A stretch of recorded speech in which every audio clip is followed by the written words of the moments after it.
We're in a verse-by-verse study right now, and it's 6 weeks long. We're in week 4 on the book of Galatians. We do this a couple times a year where we stop from a kind of a more topical study and we dive into a book of the Bible. And this book, we've been in it now. This is the 4th week, and we have been focused on the subject of God's grace. And in particular, each week we've kind of looked at a contrast. So like the first week, we looked at a contrast between the true gospel, which is a gospel that emanates from God's grace and the fact that God offers us salvation without any strings attached, merely because we believe in Jesus. Then the next week, we talked about how there is also, we talked about the subject of justification, which is a great word picture from the New Testament. It's from the legal world. It's the idea that God sets us free not based on anything that we've done, but he decides based on our faith in Jesus to declare that it's like we've never sinned. That's justification. Last week we looked at grace. And in each week we've been looking at this contrast between grace and legalism. Legalism is the idea that, the things that I do, the good things I do, or the things that I don't do, the rules that I follow, that those make me right with God. But the gospel of grace, the true gospel that we looked at last week, it's not something that's only free to me and not only helps me to be forgiven, but it also puts motivation in me to be a different kind of person. And so today, we're looking at another contrast. And it's a contrast like this. I could say it's like this. It's like when you hear the word God, you likely hear one of two things. You either hear religion or you hear relationship. And in Galatians 4, the contrast is set up like this. You either hear that you're a son or a daughter, a child of God, or you hear that you're a slave and a servant of God when you hear the word God. And it's kind of like something that hit the news this last week. Maybe you remember it. Maybe you saw it. I've listened to it many times. It's this auditory test, and you decide which word you hear, okay? What word do you hear? I'll ask you when it's over what you hear when you hear this thing that plays, okay? Go for it. Laurel, laurel, laurel. Okay, now some people heard...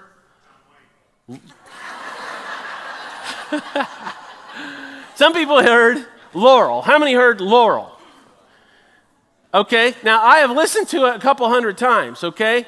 And up until today, I was hearing Yanni. Anybody hear Yanni? Yeah, like half of you are like, yes, there's Yanni. There's no laurel in there. But just now when we listened to it, for some reason, did a flip in my head. I'm not using any drugs or anything like that. I don't know what's going on there. But it's like you either hear one or the other thing. That's the first time I heard it the other way. It's so strange. I was getting ready to tell you you're crazy if you were hearing laurel. And then I just heard laurel. I'm like, what's going on here? Well, it's the same way for many people when it comes to God or it comes to our Christian faith. We hear one thing. We hear rules. We hear authority. We hear slavery. Or maybe when you hear about Jesus or God or Christianity, you hear freedom. You hear sonship. You hear relationship. And what we're going to do as we look at Galatians 4 today, we're going to consider that contrast between what it means to be a son and what it means to be a slave. And here in Galatians 4, we're going to start around verse 1. But before we get there, I just want to say this. You may hear me talk a lot today about being a son of God, and if you're female, you might feel like that doesn't help you to hear that you're a son of God. Look at Galatians 3:26. It's kind of interesting. It says, "You are all sons of God through faith in Christ Jesus." And so if you think, ladies, that's not fair, that's kind of sexist, well, the Bible calls all the church the bride of Christ, and that's kind of weird too. So that's what it says. So when I talk about sonship, I'm talking about the relationship between a child and a parent. But in Galatians chapter 4, this is what it says. What I'm saying is that as long as an heir is underage, he's no different from a slave, although he owns the whole estate. The heir is subject to guardians and trustees until the time set by his father. So also when we were underage, we were in slavery under the elemental spiritual forces of the world. So what's he saying here? What's going on here? Well, you need to understand something about the ancient world in order to make sense of this chapter. And that is that in the ancient world, the father, the owner of the estate, he remained the father of the estate and the owner of the estate until he died. And so even if you were like pretty well grown, you're even in your 30s or 40s, if your father's still alive, he owns everything. And here's the thing, he can only pass his estate on to a male child. He'd have an heir that would have to be a male. And so if he didn't have a male son, or if he didn't have, all sons are male. If he didn't have a son, then he would have to find someone who was free and a citizen in order to adopt him. There was a pretty elaborate process in the Roman world about how this happened and the legal and religious things that happened to make this person who was not their son, make them into a son. But once you became that son, once you became the heir, then you're going to work as hard as you can to take care of everything like it's your own, because it is going to be your own. Look, I could put this contrast that Paul's making here in these first 3 verses in this way. Slaves take care of someone else's property, but children own the estate. I got a friend of mine, he's a business owner. He loves to hire family members because family members will care about his business more than other people. Maybe you've been in a restaurant and it's a family-owned restaurant, and you come in and the hostess, she's a little bit slow and she's like, oh, we just don't have enough seats right now. And you look in there, there's all these seats in the dining room. And you're like, do you not like my kids? What's going on here? Well, I can find a seat right there. And more people come in and the waiting room starts to fill up. And that person just seems kind of slow to even care about getting everybody seated. Seems kind of lackadaisical. But then one of the family member owners walks in. And boy, they start seating everybody real fast. They take care of it extra quickly because they have a different urgency about the business. They have a different urgency about keeping better care of the business. And this is kind of the contrast that Paul is making here. That when you see God as the master, you only see him as the master, then your sense of ownership is diminished. Maybe it's kind of like, in our growth track. The last 4 weeks here, we encourage you pretty much every Sunday to go. It's at 11 o'clock. You're going to take a next step in your relationship with God or with the church. Growth track is the place for you to go. And it just lasts 4 weeks, but during the first week, we cover membership. And one of the things that I say during that membership class is this. Hey, if I become your pastor and this becomes your church, you become a member, then that chair, it's no longer just the church's chair, it's your chair. It's the drums. They're not just like the church's drums, they're partly your drums. The person who's new and trying to find their way out in the lobby, that's not the church's problem, that's your opportunity. Because they've come to visit you, your church. And what am I trying to do there? I'm trying to get everyone who calls the church home to take ownership, to see that it belongs to them.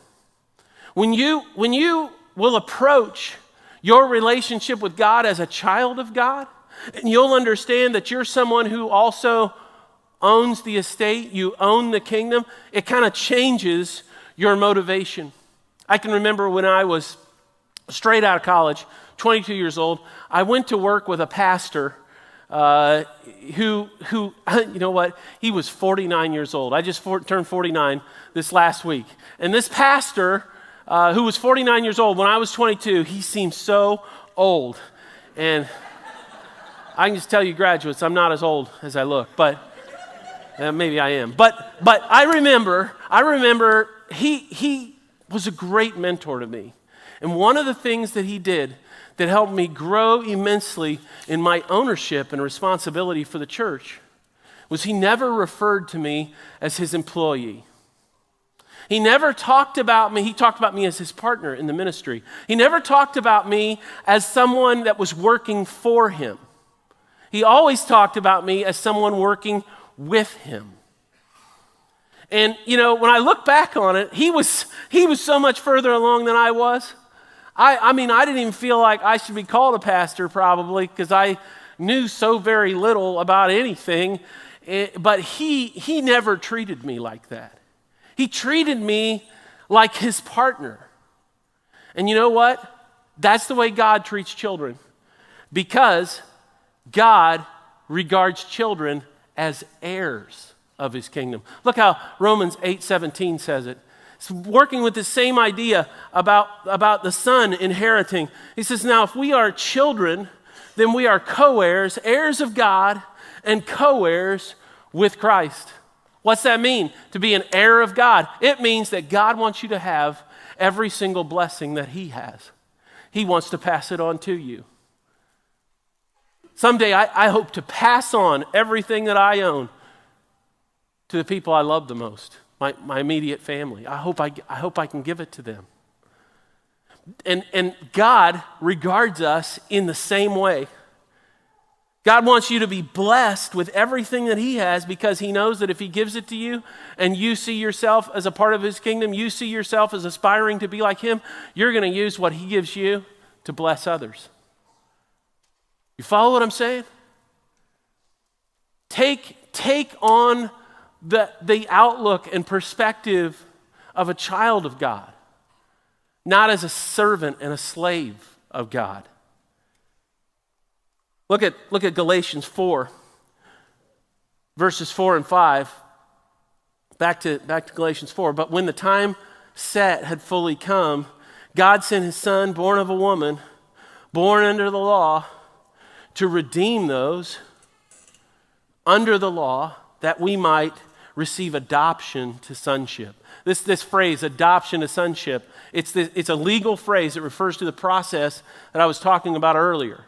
How in the ancient world, if someone wanted to find a male heir, but they didn't have a son, they would go out and find someone to adopt. And in fact, this is what happens to the throne in ancient Rome. A couple of different emperors, they didn't have a male heir, and so they found one to adopt. And then once you go through this thing of adoption, there's no way to undo it. So you want to be really sure the person you've adopted is the right person. You want to be really sure they're going to care about the estate and take care of it. Because according to Roman law, once you're adopted as a son, once you're appointed as the heir, there's no way to undo it. It's done unless you die. You're going to receive the estate. You're going to remain a son. And what's he saying? He's saying that Jesus died. Jesus came and died, rose again to buy you back from a different family and to put you in his own family.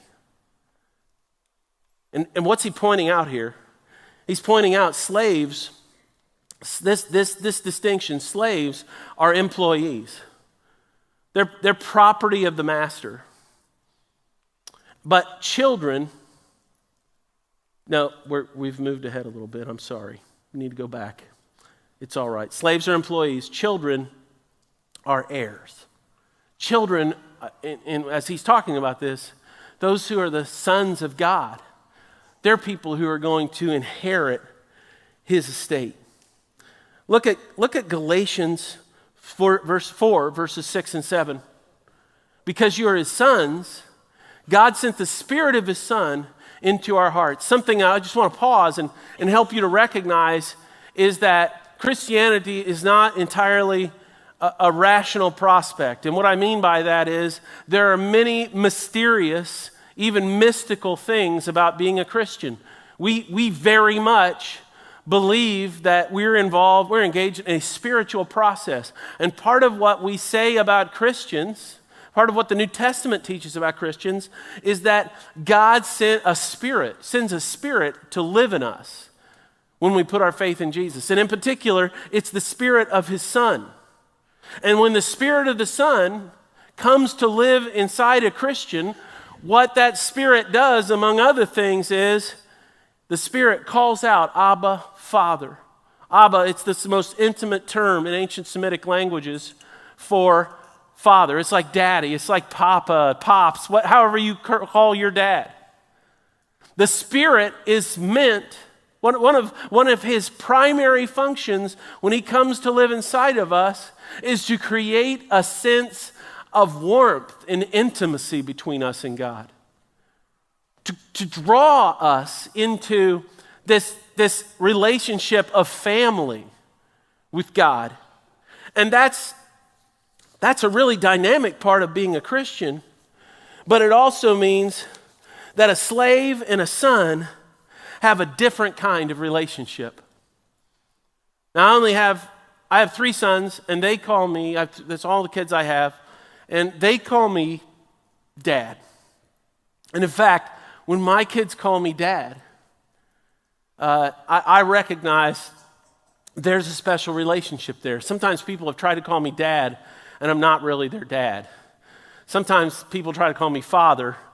That's a different story. But the thing is, they call me Dad, and I feel like drawn to them because how you call your father, it says a lot about your relationship with them. Or like I think about the children of our executive pastor, Todd and Amanda Tyson.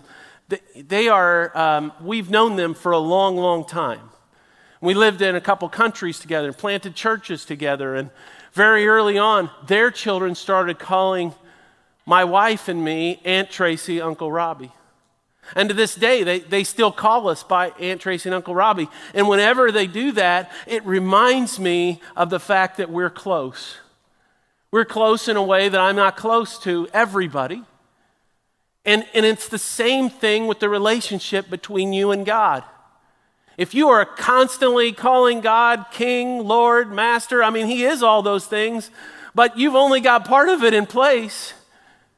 The Spirit is meant to draw you into a relationship of warmth where you're calling Him Daddy. You're calling out to Him in a warm way because you're His child. You're not just His servant.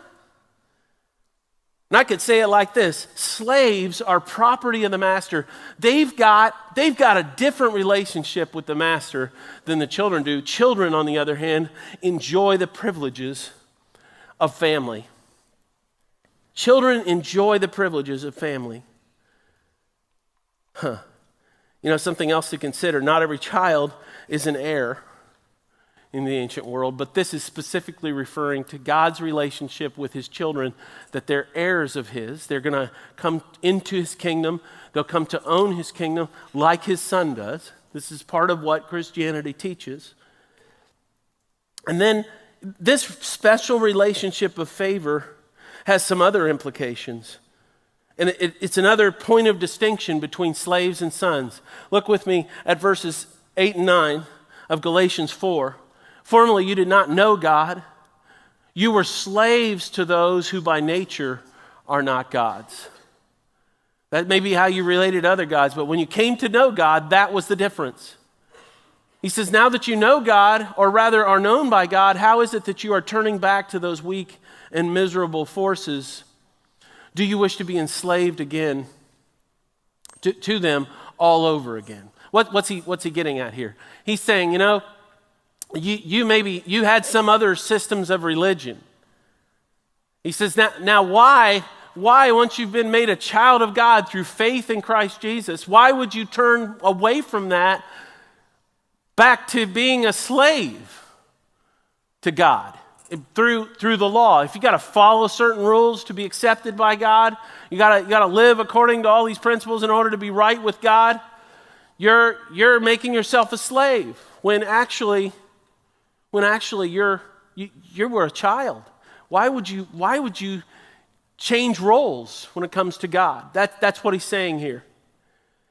And in particular, when you know God, it changes everything. I could say it like this: slaves are motivated by weak and miserable forces. That's how Paul says it. Why would you go back to be a slave who are motivated by weak and miserable forces? We'll look at that in just a second. While children, on the other hand, they're motivated by powerful and joyous forces. When you're a slave, this is what motivates you. These are some of the differences that I could think of. When you're a slave, you're motivated by fear. If we can move on to those, that's great. You're motivated by fear when you're a slave. And so you're afraid of the master. You're afraid of not living up to expectations. You're maybe afraid of losing your place. You're afraid of being sold to somebody else. There's all kinds of fear that's in your life. But when it comes to children are motivated by love. In a healthy family, children want to do good because they love their parents. It's not to earn their love, but it's because they love their parents. Slaves, they're motivated by shame. Maybe they're going to be punished in some way, but also they're motivated by shame in this way. They know that they don't always belong to the master if it's not in his pleasure. They are aware that they're not family to the master. Shame motivates them, whereas in a healthy family, children are motivated by acceptance. In a healthy family, children come to know and believe that they will always be family, regardless of how they might fail the family. Slaves are motivated, some of the weak and miserable forces that motivate slaves, they're motivated by duty. That is to say, they're driven to do what they do because they've got to please the master. But children are motivated by devotion. And that is to say, children are motivated by their love of their father or their parents or their family. And that's a whole different way to be motivated. And I hope you can see as I'm talking about these are a difference in motivation for Christians. Sometimes this is the way that Christians approach God, and it's weak, and it makes you miserable. But this, in fact, the New Testament teaches that these kinds of things are meant to be what motivates you. A couple others I could think of. One is dishonor. Slaves are motivated by dishonor in the sense that the slave fears dishonoring the master, and so he's driven by kind of negative forces, and what will happen, what kind of dishonor he'll experience if the master is not pleased with him, whereas children are motivated by honor. Check this out. Slaves are motivated by insincerity sometimes. Slaves, we've not had slaves in our culture, at least in a way that's well understood or well widespread for a long time, but slaves wouldn't want to let their master know when they weren't happy. Slaves want to give the impression that they're just great with whatever assignment they've been given. Slaves want their master to think that they actually admire the master, even if they don't. But a child, on the other hand, is driven by sincerity. A child should be able, in a healthy family, to speak the truth to their father or mother. And that's why, like in the Bible, there are many prayers that are said to God. For example, in the Psalms, there's many prayers that are filled with pain, where the writer of the psalm is being honest in his prayer about how he feels, or how he feels like he's gotten a raw deal from God. He can be honest about that. Why? Because they know they got the love and the acceptance. They know that the outcome of their relationship with God will be honor, and so they can be sincere, which results in a truer and richer expression of love. And I'm encouraging you today to think about where you're falling in how you approach God. You approach him as a slave, do you approach him as a privileged child? Some of us here today, we had great fathers. We had fathers who encouraged us and loved us. We had fathers who told us they loved us unconditionally, no matter what happened. And some of us have had difficult, disappointing, or non-existent relationships with our fathers. And often the way that we think about our own father, because maybe of a difficult background with a father, it's got us hung up when we think about God the Father. And I just say to you today, some of us here, some of us need healing. We need to not let our relationships on earth poison our relationship in heaven. Because regardless of how great or miserable your father was, he's not anything like the good father. He's not nearly as good as the heavenly Father. And this thing of getting right about how you approach God, it's really tied to the first of 3 habits I just want to mention to you about being in relationship with God as your Father, being a child of God, receiving sonship, which is the nature of our relationship with God. And the first of those habits, when in relationship with God, is to see God as your Father. See God as your Father. Look how Jesus described the Father. He says, which of you, if his son asks for bread, will give him a stone?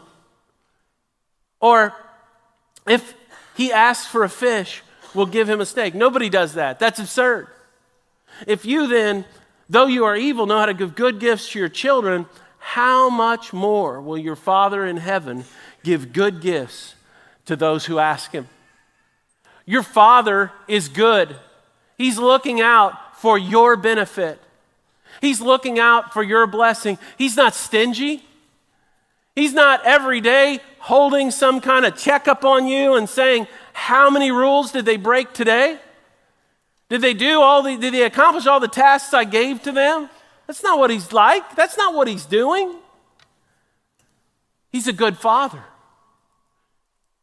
He's more loving and patient and understanding of you than you are for yourself. Look how James says it.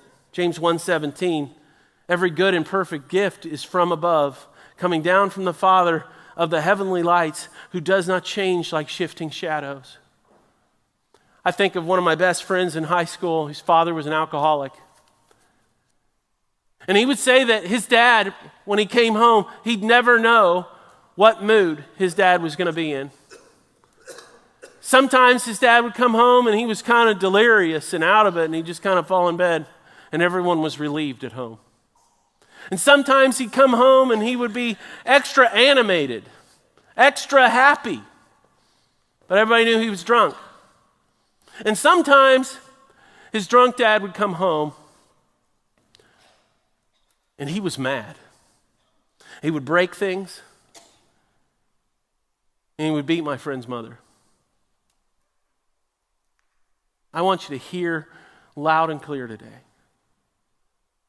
God your Father, he always comes home happy. God the Father, he always comes home for you with love. God the Father, he can be counted on. He doesn't shift like shadows. So the first thing in a healthy relationship with God as your Father is to see him as your Father. Second thing I just want to point out, a habit of a healthy relationship with God is to focus on relationship, not rules. Focus on relationship, not rules. It's the quality of your relationship with God that matters.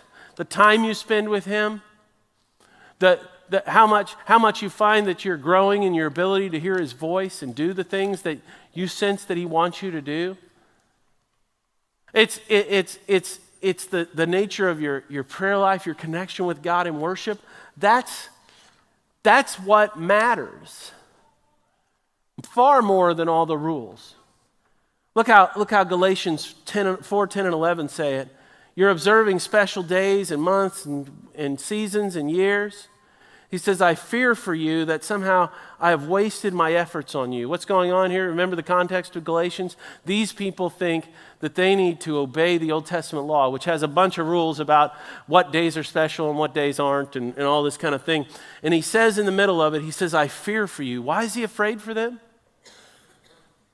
Because when they hear God, they're starting to think of rules. And they're not thinking of religion. They're starting to hear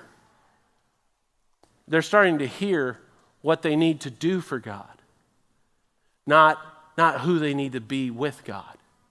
Do you see the difference? Relationship can change everything. It can change how you do what you do for God. It can change why you give to God. It can change why you serve God. When you're in relationship with God, that changes everything else. And the last habit of a healthy relationship with God is to trust God with your whole heart. Trust God with your whole heart. In other words, when you do it, when you trust God, when you get into relationship with God, you need to go all in. You know, falling in love with God, this relationship with God, the way that the gospel works, it doesn't work if you only do it with half your heart. Sometimes I've sat and I've talked with people who are at the end of their marriage and they're on the brink of divorce, or maybe they've already filed for divorce. And if they say to me, well, I guess I can give it a try again, I can just about guarantee them it'll fail. Your marriage will not work if you go into it with half your heart. You can't rebuild a relationship that's almost gone if you just do it with half your heart. Instead, you've got to throw all yourself into it. Look how Jeremiah says it. He says, you will seek me and find me when, it always happens this way, you seek me with all your heart. I will be found by you. It's really a formula. You want to find God? Then you've got to throw your whole heart into it. Maybe you've been waiting and trying to figure out whether or not the thing with God works, whether or not Christianity is really true, what kind of believer you're going to be. And some of you've imagined that maybe Christianity can work with part of your heart. Maybe it can work if you just come here like on a Sunday and once in a while think about God and ask Him to forgive you. Maybe that will work. And I'm saying to you, you'll never find Him that way. You got to go after Him with all your heart. He's got to become your father. You've got to become His child. I can remember a little over 10 years ago, my dad, he was dying of cancer. He was going through hospice, and so there was a hospital bed in my parents' front room. And I tell you, those of you who've gone through things like this, you discover that you love people more than you realized you did when those things happen. And I can remember with my dad, he was dying and he was wasting away. And I can remember thinking to myself, anything that he wants, anything that he asks me to do, I'll do it. He wants me to go to Florida, drive to Florida and get a bag of sand and bring it back because he wants to touch the sand of a beach again. I'll go do it. I remember thinking, you know what? I'll do anything at all for him.